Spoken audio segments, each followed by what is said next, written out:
Samantala, na-shock ang Encantadix sa pagpanaw ng mga character ni na Jake Vargas at Kate Valdez sa serye last Friday. But wait, there's more! Makichika kay Katatibay. Ikinagulat at ikinalungkot ng mga Encantadix nang sabay na mamaalam sina Gilas at Mira nitong Biyernes. Sari-sari ang kanilang reaksyon sa social media. Hindi raw sila prepared at bakit si Mira pa? Maging ang ilan sa cast na Encantadia, nalungkot.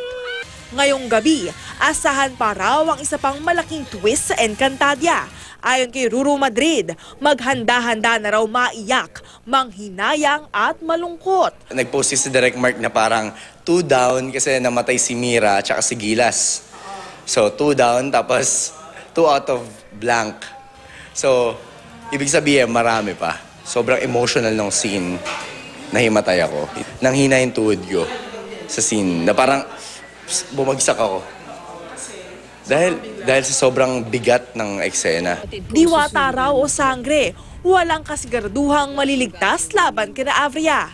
Abangan kung papaano guguho ang mundo ni Perena ngayong wala na si Mira. There's this one scene na tinake namin na sobrang buong studio umiiyak. As in, kahit si Direk umiiyak. Katatibayan, updated sa showbiz happenings.